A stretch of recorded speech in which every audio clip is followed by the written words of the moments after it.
I was going to bring up the fact that we needed to change the subject, but I wanted to know if you needed a lifeguard, which animal at the zoo will be your best lifeguard? Hey, welcome back to Too Hard, Too Fast, the podcast with strong opinions about things that we may or may not know too much about in order to broaden perspectives. Usually Worm interrupts me there, Gerry. I'm not a good co-host. I'm sorry. I apologize in advance. This is first day. Ladies and gentlemen, 2H2Fers today. We have two guests. One's a guest co-host. The other one is the CEO and president of San Antonio Zoo, Mr. Tim Morrow. So we're gonna. Oh, sorry, Gerry. We have Gerry from. I don't matter. It's fine. It's not a big deal. We have to have Pretend like I'm not here. Fair enough. As soon as I start going, Gerry, yeah, I'm gonna forget you. Okay, fair enough. Gerry, I will remember you. I'll remember you. I got you. Thank you. I appreciate that. And the more of a conserveza I have, the more I'll forget you. Yeah, I'll just fade into the wall. I'll forget I'm here. I should have worn like a green shirt or something. Like I could have just done like the floating head. That would have been cool. Yeah. Anyway, Gerry's from J&G BBQ. He's been on the podcast before. But today's not about Gerry. Today is about Tim Morrow. We actually are going to talk about how he got to be the president and CEO of the zoo, the San Antonio Zoo, what big changes are coming to the zoo, and we're also going to have a phone call from the Tiger King himself, Mr. Joe Exotic. All right, and from jail. Yeah, we're not. He's not going to be on the show, or maybe I don't know. We'll see. But sit back, buckle up. Let's go. Too hard, too fast. Welcome back. Welcome back. Welcome to Too Hard, Too Fast. Too hard, too fast. Too hard, too fast. Too hard, too fast. Welcome to Too Hard, Too Fast. Welcome back to Too Hard, Too Fast. If you don't know, that's your fault. Keep up. Keep up.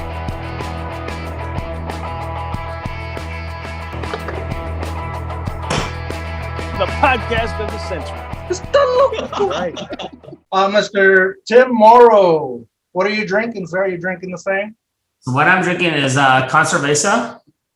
It's a beer by Freetail Brewery here in San Antonio. And what we've done is we've collaborated with them.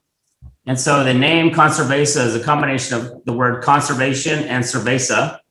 And we rotate the can design once a year. So we've had a giraffe, we've had a jaguar, we've had butterflies, and this can is brand new. We haven't even announced this can yet. This can is brand new. We haven't even announced it yet. Oh. It's Texas horn toad or horny toad or horn lizard, whatever you want to call it, but a really cool species in Texas that we're trying to save. And so we get proceeds from this beer company, Freetail, to help us with our conservation efforts. So it's a really cool, it's literally drink a beer, save a species program, which is really fun for us. Wow. So horny toad, is it, what do you say? Do you say horny toad, horn toad? I call it horny toad because I grew up here in Texas. Our scientists call it horn lizard. But most ranchers and people that grew up in South Texas or across Texas call it a horny toad. And, you know, they used to be across the entire state. Now they're 40% less of horned toads that used to be on the state. So we're trying to get ahead of the, where they get labeled as endangered or extinct and those kind of things in the wild. So we are breeding horned toads at San Antonio Zoo and releasing them back out into the wild to try to get those numbers back up and really reverse that trend of losing these guys from our habitats.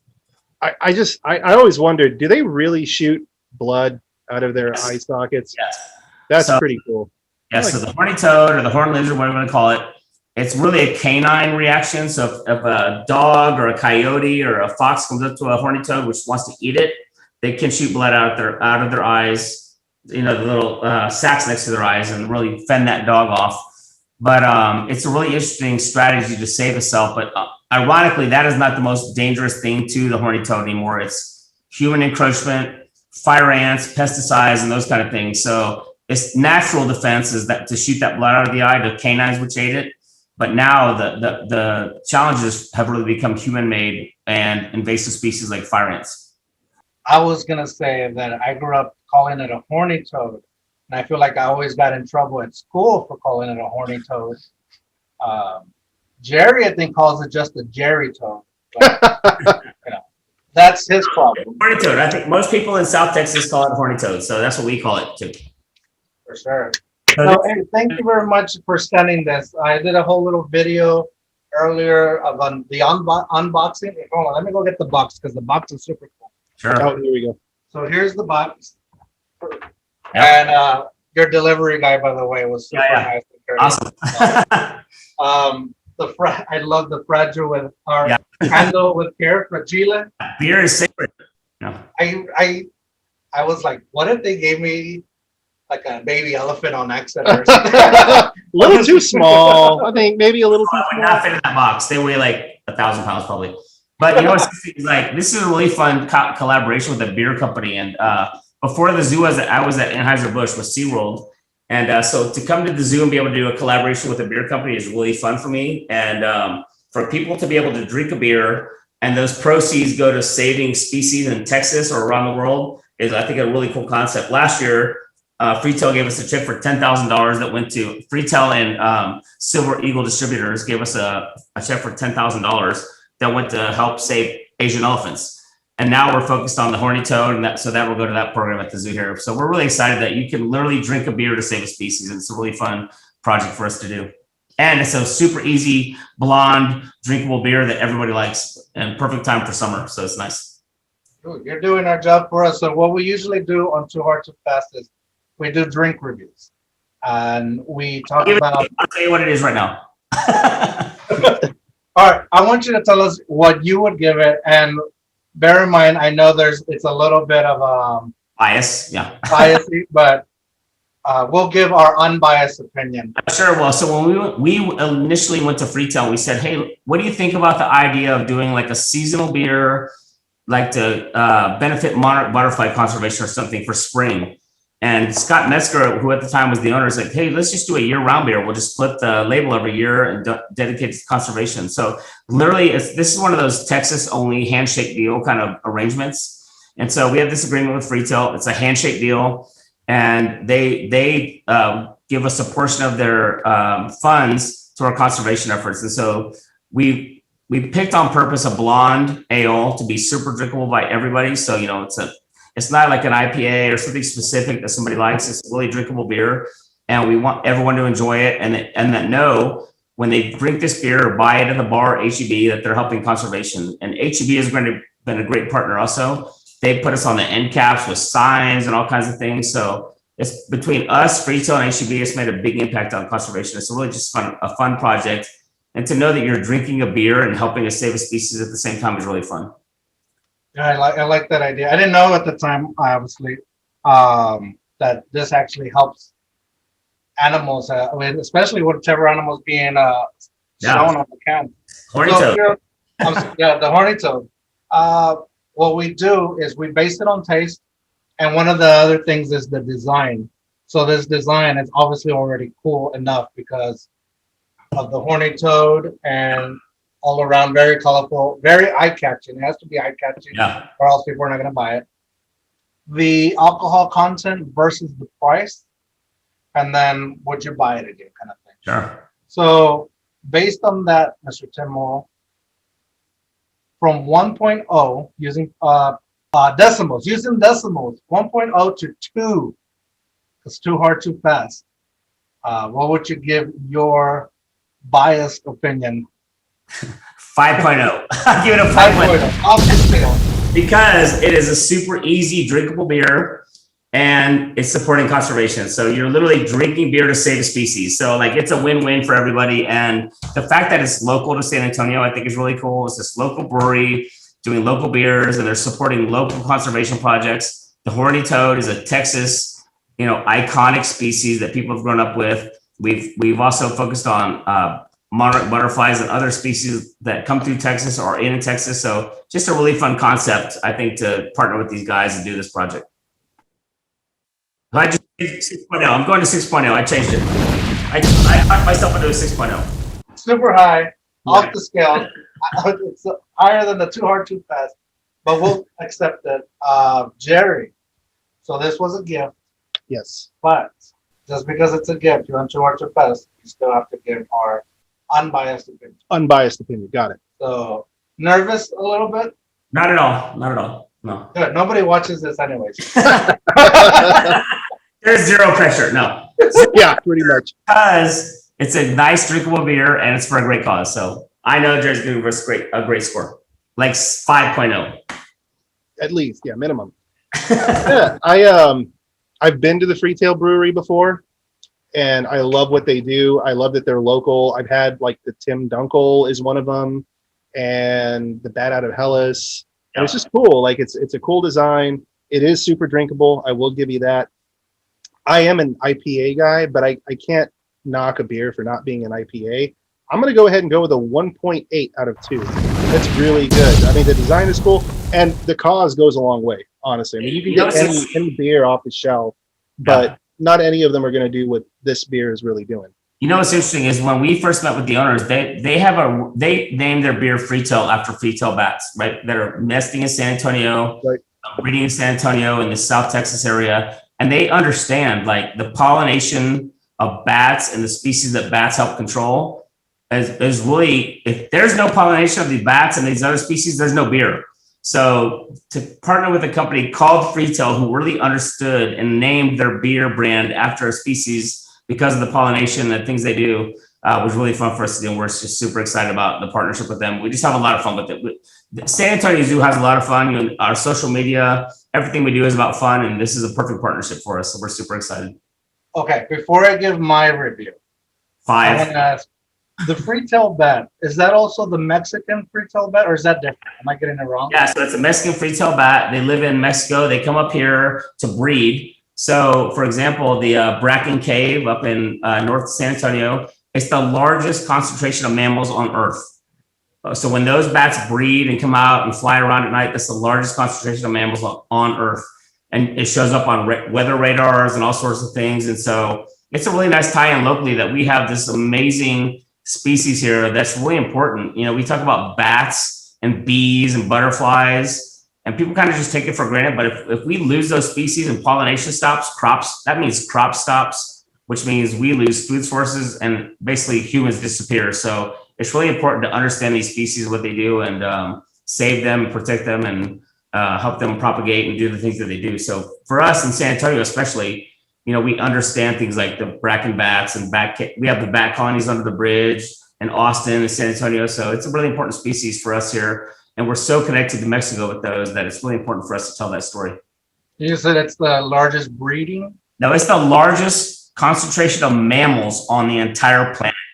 So all those bats that are in that cave. So they fly up to that cave and they breed in that cave, have their babies, then they'll migrate back down to Mexico. But every time it's breeding season, they come back up to San Antonio to Bracken Cave and other caves and breed. And so it's just amazing back and forth between us and Mexico. Another reason that just ties us together through conservation. And these bats come up here and breed. You know, they're eating mosquitoes, they're eating bugs, they're eating doing all these amazing things on the planet to help us and propagate crops.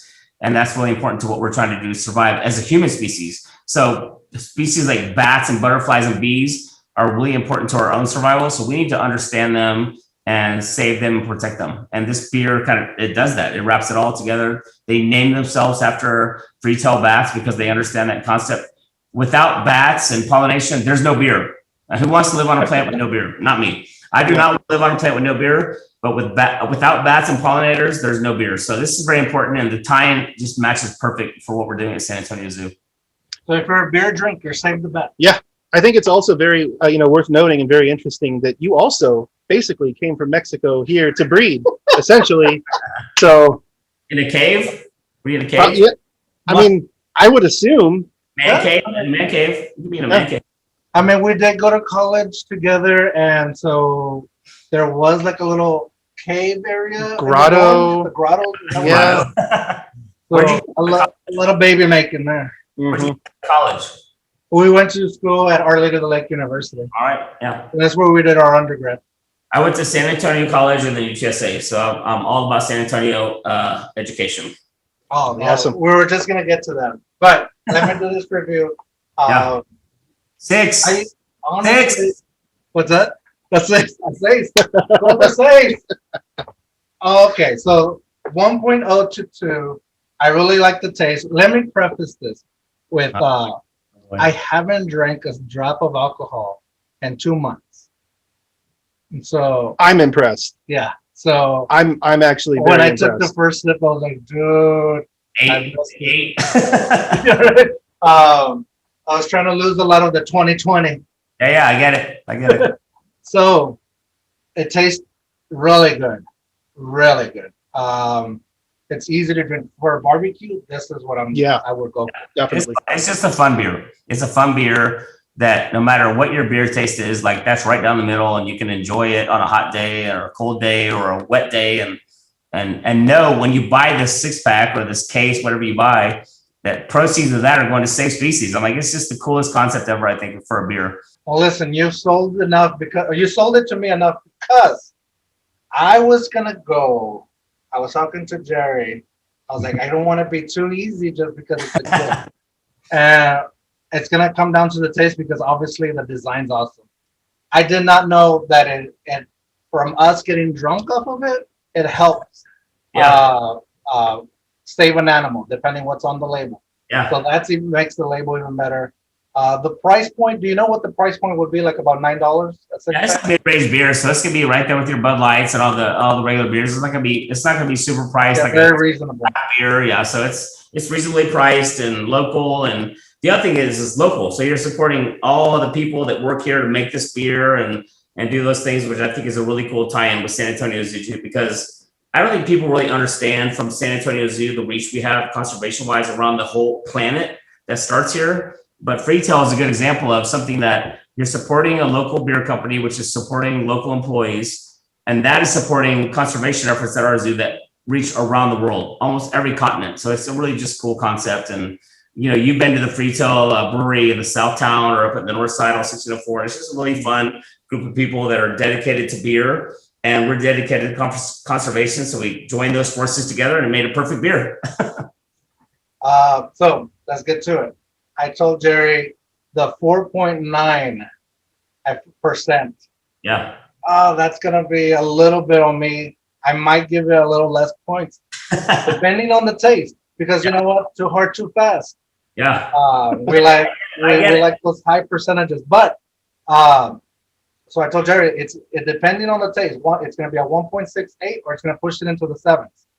And I think with the story, the fact that this helps animals and makes the crap that we do as humans a little bit better to save maybe an animal, I'm gonna have to go with a 1.75. All right, I like it. I'll take it. Somebody that does this regularly. Drink, you mean? Yes. Well, I got to give you credit, man. I mean, 2 months is pretty good. That's pretty good. That's not bad. 1.75. That's really good on the scale on their. I would buy this again, 100%. Yeah, it's good, and we've been lucky to have a partnership with them, with HEB and all. The corner stores all have it, which is nice. But the Freetail is great. But I'll tell you on the alcohol side, I'm a true Metallica fan. So like blackened whiskey, have you had that yet? The blackened whiskey? You haven't had it yet? I don't think so. I haven't had the whiskey, but I am a Metallica fan. Okay, so at least everything between Kill 'Em All and Black Album is kind of my bag. Yeah, we're gonna have to do an episode 2 with Metallica's Blackened Whiskey. Super cool concept. They do this whiskey, they age it to the songs of Metallica. So each batch is numbered, and you can literally go to Apple Music or Google and say, okay, my bottle says batch 95. You Google batch 95, and it takes you to the song list of Metallica songs that whiskey was aged to, and you can listen to it while you drink it. So super fun concept. So we definitely have to do a part 2 for this with the blackened whiskey. Super fun. 100%. That's cool. Yeah. And usually I'm kind of like, hey, are they gonna want to come back? Oh, Tim Morrow saying he's coming back. Oh, yeah, we're already in episode 2. Episode 2 is blackened whiskey. We're doing that one together for sure. Blackened whiskey. I'm down. So we were both aged by Metallica. Then, like, what's your favorite song? What's your favorite Metallica song? My favorite Metallica song is the Four Horsemen. Okay. Off the whole album. That's back when Metallica was doing this melodic, like 12 minutes, 8-minute songs. And so the song is just like, what I enjoy about Metallica songs is they take you on a ride. So, right. It's like mellow. then you're on the peak of the roller coaster, then down to the drop, and then it's up and down. And that's been my favorite band my whole life. But the songs of Kill 'Em All, Master, and all those albums were just so melodic and so long and take you on this adventure that that's been my favorite band of all times. But my favorite song of all time is The Four Horsemen for sure. Nice. I got to go with right now probably Call of Cthulhu. Oh, that's a good one. That's a good one. That's a good one. I love the like more of the melodic stuff, the instrumental stuff. Yeah, it's good stuff. Yeah, so I've been fortunate. I've probably seen Metallica probably 20, 25, 30 times. And the last time I saw them was actually in El Paso. I saw them at the University of El Paso basketball arena that holds like 10,000 people, which was really fun. So I saw them in the Alamodome with, 65,000 people. And then a year later, I saw them at UTEP at the basketball arena, which was really fun also because they hadn't played in El Paso since like 1989. So that city was just crazy to see Metallica again. Yeah. For me to see them in a small venue like that again was just really fun. El Paso is such a cool city. People just like kind of blow it off as a Texas city, like it's a border town and in West Texas, but it's a really cool city with great restaurants, and the zoo's been doing all kind of great things there. And there's all these great parts of that city. It's a really cool. Where I live is you drive down the highway and you can see Mexico. Like that's Mexico right there across the river. You can see it. I think it's really cool. So that's a great town doing great things that people kind of underappreciate in Texas and in the U.S. I think. See, when Gerry wants to see Mexico, he just drives through my front lawn and looks at it. Right there. It's like a microcosm right here. We're looking right at it. Well, that's what I love about San Antonio is we're such a blend of Mexico and the U.S. and like these cultures are such a perfect. I'm in the hospitality industry, so there's no more hospitable culture than the Hispanic culture, and so that culture has made San Antonio what it is. And so to work in this industry in San Antonio for 25 years, I'm like, it's been so easy because the culture is already here with the families and the culture that exists here. So like this city is so welcoming to everybody and welcoming of all cultures. And like you think about it, we have the largest Martin Luther King parade in the country, and not the largest population of Black population, right? Less than 10% of our city, but we have the largest Martin Luther King parade. It's just a nod to our city that we are so dedicated to each other. We understand each other. We accept each other's cultures. And I think that's part of the Hispanic culture. It's just an accepting, warming culture. And I really appreciate living here and working in the hospitality industry where the Hispanic culture is the base of that industry. 1,000%. I agree. I moved here to San Antonio in 2005. What took you so long? What are you waiting for? I had to graduate high school. So I moved here in 2005 for college, and it was completely a whole new world for me. Like I was fortunate enough to be able to travel with my parents and see that there's a whole big world out there, not just my little border town, Sure. Eagle Pass, Texas. Yeah. So it's a different mindset when I come in here to San Antonio. It really is like how you said it. Mexico meets U.S., but I think it also Mexico, U.S. meets Texas, meets San Antonio. Because San Antonio is like its own little thing. Yeah, it's like this amalgam of just everything that Like, there is. everybody. It's not just like Mexicans. Yeah, for sure. If you look at San Antonio compared to like cities in California, San Antonio is like, we're San Antonians, we're Texans, we're from Mexico, we're Texans, we're proud, we love San Antonio. And you don't get that in other states that are on the border. I'm like, that's, I think, a really cool aspect of San Antonio. And one of the reasons I love living here with all the events that happen in Fiesta and Spurs championships downtown. And, so, we watch these other cities win basketball championships and they're burning cars and flipping things upside down. Like, we don't do that because all year long we practice partying together. So like this is what we do that if there isn't Fiesta. Yeah. Do this. We just get together, we party downtown. So like we're not burning buildings and flipping cars when we win championships. So I think that's just part of the charm of San Antonio, and the people here are so gracious and so hospitable. It makes it easy to work here and easy to live here. And I can't love San Antonio and the culture that's here enough. I can't tell people enough about it. Yeah. Although I will admit to there may be some booty bouncing on top of a car when you win a championship, and I may be one of them. I was gonna say, I gotta say, I said I was sorry. Come on. But you're not burning the car. No. After I was on it, you probably should though. You can retire the car, but you didn't burn the car. Yeah. it was funny. I thought it was like the guy was like, "Yeah, get on my car, get on my car," and he was like helping people to get on the car so they can dance. I didn't authorize this. What are we doing? Oh man, the Spurs need to win another. About San Antonio, we just like to get together and have a good time. Fiesta, Martin Luther King parade, whatever it is, San Antonians like to get together, all together. It doesn't matter what your culture is, your background, nothing. It doesn't matter. We all get together. We have a good time together and have fun downtown or wherever it is. And so kind of get used to the heat. You know, you're going to get drenched. You just come out and have a good time. And not trouble. We don't have trouble. This city doesn't have trouble. You think back to 2020 was a rough year with COVID and social issues. And San Antonio went through some of those social issues, but not as bad as other cities. You didn't see the same kind of damage or issues the other cities had because I think it's because we all understand each other. Like, so we're all in together. So nobody's that angry as they are in other cities that you see where there's that racial division. That San Antonio is just like one community, no matter your race and your culture background, whatever. I think it's really cool that we live in a city like this. Yeah, and I think if you ask anybody, it's like, why wouldn't you take part into something like that? I think the answer would be like, well, I live your way. What do you want me to do? Yeah. You want me to destroy my city? Whoa, Gerry, don't go my product, please. What do I got? Oh. The line was crossed when the Whataburger window was broken.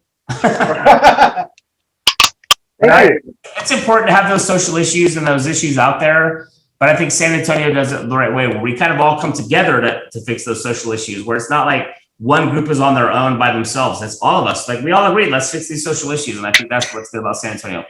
Every city, including ours, has their issues to fix. But I think the way our community is built with the hospitality of the Hispanic culture and the way we blended together with Germans and Canary Islands and all these different cultures makes us really unique. Well, with that said, we're on to our second beer. I'm behind. I gotta catch up. Hold on. Yep. Months down the drain. I'm glad I could witness it. Yeah. I feel honored. I already got a little buzzy buzz going. Perfect. And I like it. But you know what? Let's get into you a little bit. Sure. That sounds weird. Let's get into your story a little bit. So I was doing some research and I came up with, and after talking to you and meeting with you for a little bit, I can already see that we're kind of the same person. Yeah. And I'll tell you why. So you studied at UTSA. Yep. I did a lot of partying at UTSA. Where's up? I party with the UTSA kids. You were a lifeguard at Six Flags. Yep. I rented strollers at Six Flags. You're a hero. Not at all. From a near drowning experience at SeaWorld. Yeah, not a hero. Just like the guy that was in the right place at the right time is what I was. Well, I mean, to that girl, I think she will call you a hero for that. No, thanks. No, that was I'm really proud. I'm really proud of what that girl has become and with her family and things like that. But yeah, I was just the right person in the right place at the right time. Well, with that said, I had a near drowning experience at sea. So, there's a correlation there. Yeah. You run one of the main attractions of San Antonio where you rehabilitate animals. Sure. And Gerry just recently told me maybe it was easier just to go to rehabilitation. Mm-hmm. Yep. So see, we're basically the same guy. Yeah, we're exactly the same. Sounds perfect. No. So I do want to know, you got to UTSA, but are you originally from San Antonio? So my story is super interesting. So my dad was in the FBI, and so at the time he was the agent in charge of the region wherever we lived. I really didn't understand as a child, but so he was the agent in charge here in the late 70s. So when Judge Wood, who the downtown courthouse is named after, was assassinated, which he was assassinated by Woody Harrelson's dad, the actor Woody Harrelson from Cheers. His dad was a hitman. So the Judge Wood had a case with a drug dealer out of El Paso. That drug dealer hired Woody Harrelson's dad to kill Judge Wood, which he did. And so my dad was in charge of the FBI here when that happened. So like he's been involved in a lot of big cases. I knew nothing about any of them because my dad never talked about anything work-wise. But I lived here in second grade and third grade in San Antonio. And I remember like we were moving and being devastated to leave San Antonio. Like I just loved the city at the age of 8. Like I did not want to move from here. So we ended up moving to Virginia Beach, lived there for about a year. That's a whole nother crazy story because the house we bought was from an astronaut, a guy who was the Air Force pilot who became an astronaut, who was the pilot, the captain of the shuttle that exploded. Like I have these crazy stories. The whole story is crazy, very deep. We'll need a 4-hour podcast for this. But anyways, so I grew up and then after Virginia Beach, we grew up in Dallas. So my dad moved us back to Texas. Grew up in Plano, Texas, outside of Dallas, 5th grade through high school. And then as soon as I was done with high school and done doing dumb things, I'm like, okay, I'm gonna go to San Antonio, go to school. And so I came down here to go to SAC, San Antonio College, and Fiesta, Texas was just opening. It wasn't Six Flags, that was owned by Opryland and USA at the time. I'm like, oh, I'll go be a lifeguard there. That'll be fun. And so I became a lifeguard, then a supervisor, and they kept calling me back every year. And every year I'm like, I don't want to come back. This is not what I want to do. I want to do law enforcement. And about 4 years after that, into that, SeaWorld called me, like, come to SeaWorld, we want you to do this and that. I'm like, no, I don't want to do that. And I just got sucked in, total accident. And I was at SeaWorld and I went to a convention called IAPA, which is the International Association of Attractions and Parks, and like saw the big picture of like theme parks and these things around the world. I'm like, oh, this is really cool. And I'm having fun what I'm doing. I loved working at the theme parks because I could change procedures and really impact the guest experience. And so said, okay, this is what I'm going to do. I at the time was switching over to UTSA for my bachelor's. So I'd gotten 2 degrees in criminal justice at SAC. I was switching over to UTSA to get a degree in sociology. I just fell in love with theme park world at the time. And I was I ended up being at SeaWorld for 19 years. A headhunter reached out for me for the zoo job. I said no. I've said no to every job I've had. So total accident. So, but then I came to walk the zoo once and I'm like, wow, man, it looks really like it looked 20 years ago when I was here, 20 years ago. And I can help this place with what I've learned from SeaWorld. And so I applied. I think 140 people applied for the job and I ended up getting it. But it's been a blessing to be here. Like to be the CEO of iconic San Antonio cultural institution is like a blessing. And one of the reasons I came here is because I could do $400 million projects at SeaWorld, but what I do at the zoo directly affects everybody in San Antonio because they've been coming here for 107 years. They'll be coming here for the next 100 years. And this zoo is local. People love this zoo. And so I'm like, oh man, that's a win-win for me. I love San Antonio. I love this zoo. And we're going to do great things here. So we're super excited about the next 20 years, what we're going to do and what we've done the last 6 years since I've been here. But it's just a blessing to be here, but total accident. I literally started as a lifeguard and ended up running a zoo. Well, and it was when you were a lifeguard that you saved that life. You were saying that the girl, I do want to mention a little bit, the girl has done a lot of good things, or she became something. Like, can you expand on that? Because I'm kind of curious, because I read the article, but I'm kind of just, from your perspective, I want to know, like, because the article did mention that it also haunted you for quite a while. And I can imagine if something would have gone the opposite direction and then it would haunt you. But, I've never been in that situation. So if you kind of just expand on that for us. So I was a supervisor at the water park at SeaWorld at the time. It was called Lost Lagoon back then before Aquatica. And we had these days called IFE days, informational, educational field trip days. So field trips from around the south of the U.S. would come to the zoo. To the park, and the water park was open. So we would open basically we didn't have enough staff because it was a weekday. So most of our lifeguards are high school kids. So we would open the wave pool so they could swim in the wave pool.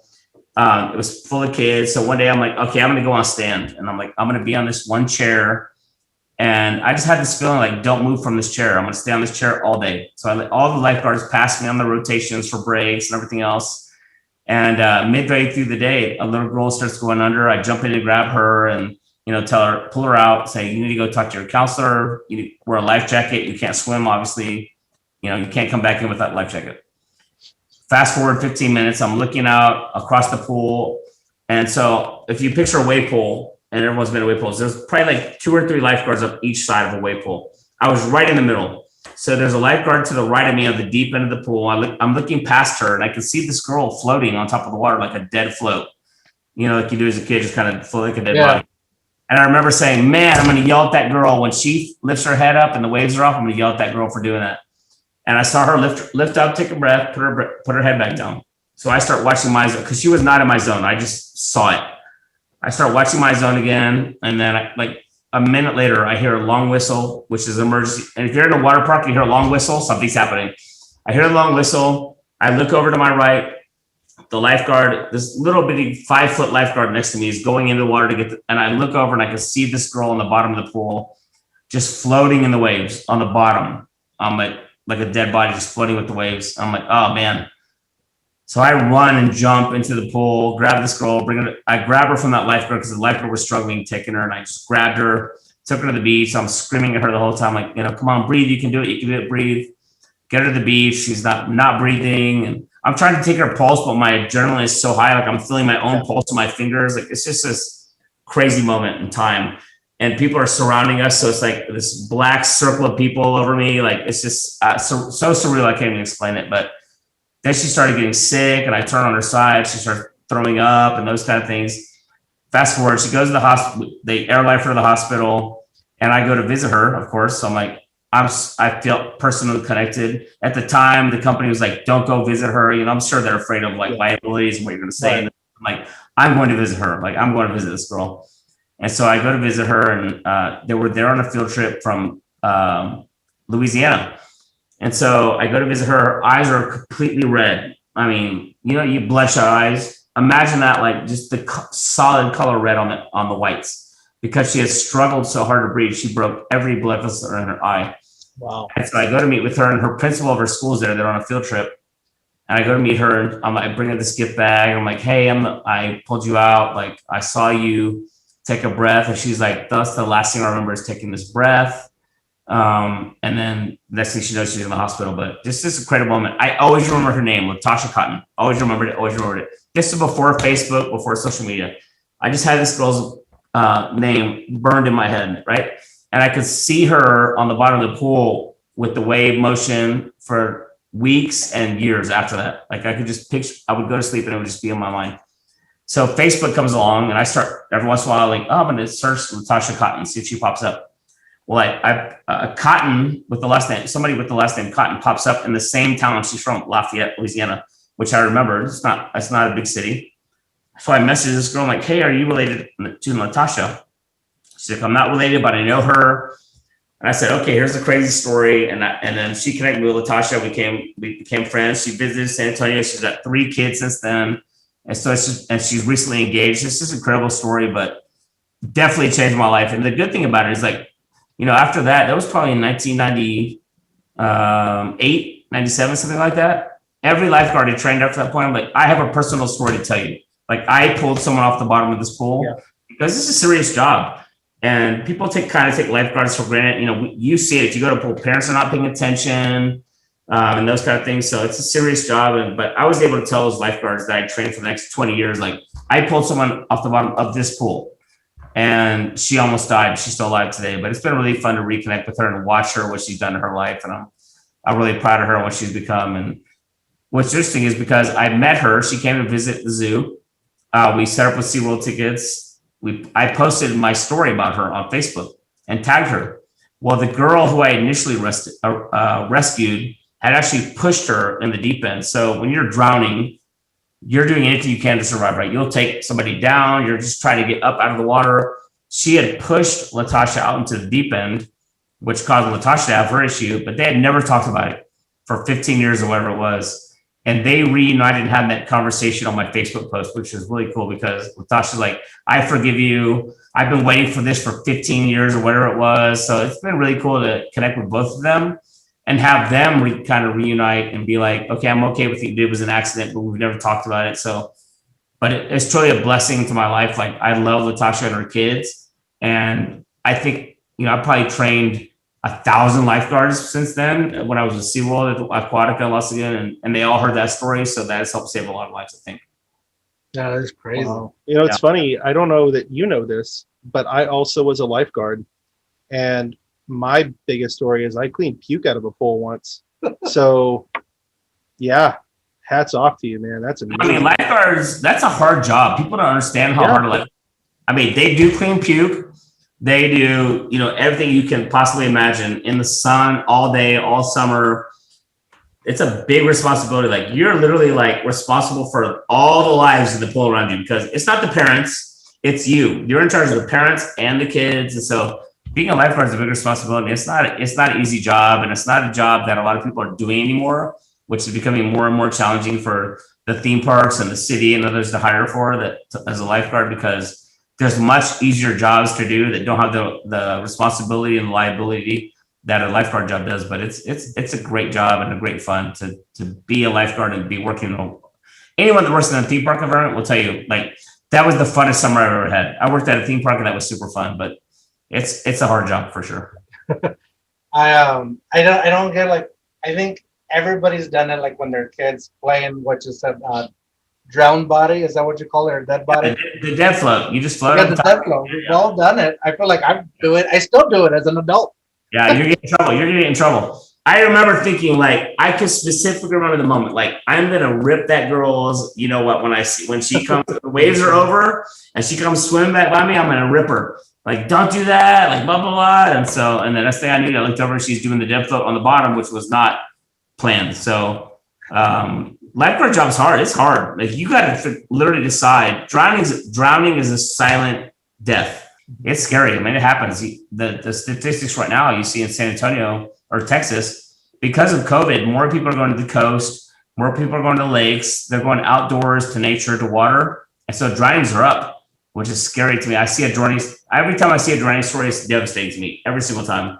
But it's up because so many people, because of COVID, are spending time outdoors and going to water, to the beach, to lakes, or what rivers or whatever, and they're drowning. They don't know how to swim. So communities like San Antonio need to do a better job of teaching kids that don't have access to pools how to swim.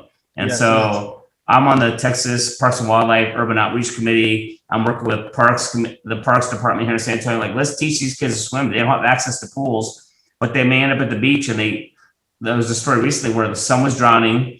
The dad went in to save him, and they both end up drowning. Like, we got to end that kind of stuff and teach people how to swim. Yeah, that's the worst. I hate seeing those stories. Mm-hmm. And it's always at here, because we're so close to different rivers we swim at. Yeah. But man, I hate those stories because we go to those rivers too, and it's like it could happen so quick. Like you said, so quick. Right. Let's talk about some good stuff. I know, Gerry. Come on, you're bringing me down, man. You ruined my buzz. I literally said I once was a lifeguard this whole time. That's all I said. Good up. I was gonna bring up the fact that we needed to change the subject, but I wanted to know if you needed a lifeguard, which animal at the zoo will be your best lifeguard? Oh, elephant for sure. Oh yeah? Yeah, if you watch elephant behavior and families of elephants and the family structure, like, they take care of each other. So there'll be a baby elephant struggling to get out of the elephant, like out of the pool, the pond, to get up out of the mud wall or whatever, and the whole herd will come help that baby get out. It's an elephant for sure, because they will help each other get out and take care of each other. The one I don't want to be is jaguar. Like, they'll eat you. So I'm like, definitely elephants. They take care of their families and their herd and those kind of things. So if I wasn't having issues in a pool, I want to be in a baby elephant. So I've heard, I don't know how true this is, but I've heard that elephants have like an affinity to humans, like they almost consider us cute. Is there any truth to that? Have you heard that yourself? Hey, 2H2Fers, I think this is where we're going to take a pause with Mr. Tim Morrow. He's going to come back Thursday. We're going to be here Thursday. I don't think we're moving from this. We got a whole cooler full of Labruskis from Freetail Conserveza. Help out your local horny toads. All horny toads, probably, especially this horny toad. And you know what? Let's continue this conversation on Thursday. I think I've said enough. I think he might have. Today. Yeah. So remember, actually, Worm? No, you're not Worm. What? What do you have to say, Gerry? No, just come back Thursday. Whatever this guy said was fine. I'm just going to be here drinking my beer. Just going to be beer. You should drinking my beer. Just piss off. I'm just drinking my beer. And with that said, remember, Jenna be weird. We'll see you guys on Thursday. I don't even know where I am. Bye.